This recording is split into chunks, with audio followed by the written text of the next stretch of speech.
Hello YouTube and welcome back to the channel and happy 2024. This is actually the first video of the new year, so that is exciting. Anyway, took a little bit of a short break, just enjoy the holidays and prepare for the brand new year. And for 2024, we are going to be coming in hot.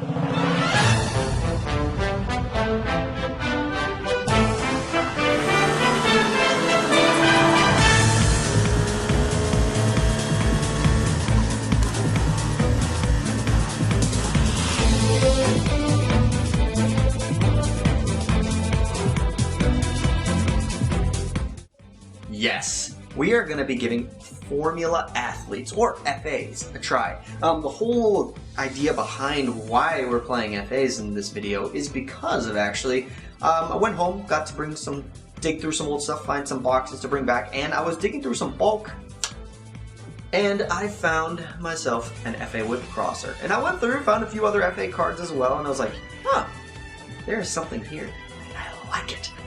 So it's no secret.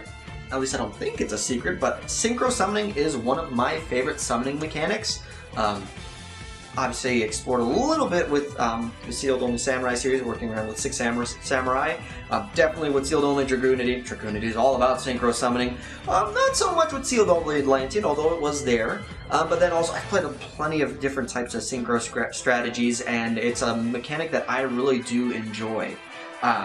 So I figured, okay, this is a synchro summoning deck, why not we see what we can do with it? So we're going to go ahead and put it into overdrive and see how well it does. But before we go ahead and check out this deck, if you could all do me the favor of liking, commenting, and subscribing, I would graciously appreciate it. And then also, let's hear down below, have you tinkered with FAs before? What are some of your builds? What are some of your deck choices? I'd love to hear, because obviously this has actually been a fun deck to experiment around with and learn the ins and outs and see where things kind of mesh together.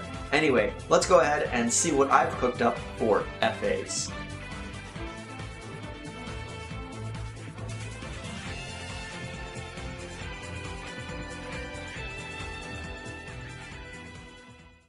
Alright, so let's go ahead and do an overview of the deck that I've come up with for FAs. Now, in terms of the actual FA monsters that we are running the one Dawn Dragster. This is a special summon as long as I control a level 7 or higher FA monster. Pretty easy in this deck to accomplish. And then I can reduce its levels by 3 and destroy a card on the field. Destroy a card on the field, target on the field. Now, the thing with FAs, you'll notice all their attack values are 0. Now for our FA monsters, they will gain attack times their level times 300. So Dawn Dragster is a level 7. That means it will be a 2100 attack monster on the first summon. There are ways to increase and decrease their levels. Obviously, we want our levels to just go up and up and up, which means we get more attack points. Also means we can proc more effects. Hang on Mock is cool because A, it's a normal summon, so it's easy to get out on the field, but its effect is that if it is level 7 or higher, any card that my opponent sends to the graveyard is banished, i.e. it becomes a dimension shifter. That's pretty good. As long as we can get it up to level 7, that is pretty easy to obtain. And then also it's actually basically any monster that activates an effect that is, revolving around Hang On Mock that's lower than its level, it's unaffected. It's pretty cool. It's like a mini pseudo towers. In either case, we also got our Whip Crosser, the card that I found in my bulk. It's basically my opponent has to pay 300 life points to activate monsters' effects as long as its levels are lower than this. That can come up in some instances, so not bad. And then also levels, once it gets to level 7 or higher, they can't discard or send cards from the hand to activate card effects. Basically, it can insulate against hand traps if it's level 7. That's pretty cool. We have the all-important FA Auto Navigator. This is our main tuner for the deck, level 1, so it's actually pretty easy to get out with cards like 1-for-1. It also is its own ability to special summon itself by reducing levels of FA monsters that are not the original in order to then gain the difference and special summon itself. When it's normal or special, it will add an FA field spell from deck to hand, which is pretty neat. We are running a Speedroid engine in this deck, so we have the newly added to the semi-limited list. Hopefully it will go to 3. Terratop. Speedroid Terratop is fantastic. Special summons out. Obviously, we're going to go for the Takatomborg, but we also have a Fukimadoshi Piper as well. Now, the idea with this is we can special summon these out. We can go straight into one of our very important link monsters for the strategy, FA Shining Star GT. Now, takes 2 machine monsters to basically get its link materials. It has 0 attack, you'll notice, but that can change based on the number of FA monsters it points to. It gains attack equal to the FAs that it points to. So if I have a bunch of high-level, high-attack FAs, this card's attack goes really high up. Granted, there's no battle damage from attacks involving it. So even if it's at 0, I still don't lose any life points because it's an attack position. So that's actually pretty neat. But what's really great about this card is every time I activate an FA card, or spell or trap card, I can basically put an athlete counter on it, and then I can, as a quick effect, remove an athlete counter once per turn and negate monster effects and destroy them. So that's actually a pretty neat utility that we want to set up in the extra monster zone. We also have a little Psi Reflector engine, so an assault mode package. Psi Reflector is the main one. Obviously, we're going to search our assault beast, so we can then add the activate. This gives us a free synchro climb. Primarily, we are using this for the level 9 line because at level 9, we can generic materials summon the FA Motorhome Transport. Level 9 synchro, same FA attack based on what its level is. Now, this card has its effects based on the level. If it is 11 or higher, it can't be destroyed by battle or card effects, so it's a kind of a pseudo towers. At 13 or higher, I can basically monster reborn any FA in my graveyard. So this is pretty cool, and it can get pretty gigantic really fast. Of course, we're running out with some Ash Blossom. This may or may not come up. Actually, it does, interestingly enough, combo with one other card if we have a rough situation and we can only summon the Ash Blossom as a monster. We have multiple field spells. UA Hyper Stadium. This is important for just searching out FAs. So activate it. I can add a UA or FA monster from deck to hand, and then I can reveal another field spell, pay 1,000 life. I can extra normal summon a UA or FA this turn. That will come up. We also have FA City Grand Prix. Now, this increases the levels of my FA monsters by 2 during the main and battle phases. Really important and boosting up some of our monsters. Also, every time I activate any of these cards, these guys' levels will go up. Really useful effect. Also, if it is destroyed, I get to search out an FA. Pretty neat. And then we also have UA Locker Room. This basically means I target an FA monster in the graveyard or on my field, add to my hand, and then I can basically pseudo-mulligan my hand, redraw any cards that I might need, hopefully. So it's a way to fix the hand if need be after I've gone into something like a GT or committed to a synchro line. Test Run is disruption for us as well as increase in advantage. So target FA, change battle position, destroy a card on the field. That is non-targeting destruction. That's pretty useful. Also, I can banish it from the graveyard, target an FA, face-up card I control, destroy it, and then special an FA from the deck, so I can target a field spell, destroy it, and then I can search off the field spell as well as getting extra material. Really useful, and then, of course, it will proc all the FA's effects to climb up in their levels. For the more of the Speedroid line, we have Speed Lift. So if I control a tuner, doesn't describe what kind of tuner, just a tuner, special summon a level 4 or lower Speedroid from the deck. Now the player can activate cards or effects when that monster is special summoned. That is pretty neat and really useful. So even if I normal summon an Ash Blossom, this card will still become live. Normal summon Psi Reflector after its effect is resolved to add an Assault Mode card. I can activate this, get extra material along top of the Assault Beast. Same thing with FA Auto Navigator. This is a phenomenal card. E-Telly to help us get out our Psi Reflector so we don't have to commit it as our normal summon. And then, of course, a 1-for-1 so we can go into either the Psi Reflector or the FA Auto Navigator, and then the 1 Garnet in the deck. Our 41st card is the Assault Mode activate. In terms of the extra deck, we already talked about Shining Star DT. We have a Rubber Band Shooter to help with the Wind Engine if need be. Dawn Dragster is our level 7 FA, which is a spell or trap negate based on its effects. Also does piercing, really great for going for damage. Ancient Fairy Dragon for field spell shenanigans. Clearling Fast Dragon, regular Clear Wing, Crystal Wing, Borload Savage. Doesn't really come up too often just because of how the deck plays out. Same with Excel Stardust. It sometimes comes up, sometimes doesn't. Scarlight will be useful in time, especially more so in a tournament setting if you want to look at it that way. Kite Drake is just a great way to field nuke, so pretty good card all around. Same thing we already talked about, FA Motor Transport. We have a Barone because we can easily access 10s, and then we also have High Speed Speedroid Clearing Wider because we can access 11s just because of the nature of the FAs to modulate their levels. all in all, this deck, I like it. It has a lot of cool synergies with the Speedroid cards, the Assault Mode package, and then, yeah, I really like it, so let's see how it goes. Alright, so for the first game that we're going to showcase the deck, we are going first, and we're going up against Shiranui. They do have an Ash Blossom in hand, so it will be interesting to play out and see where they will drop the Ash on us. We go ahead and start with our Auto Navigator, then go into the UA Hyper Stadium, which is an extra normal summon. We can then bring out the Shining Star GT.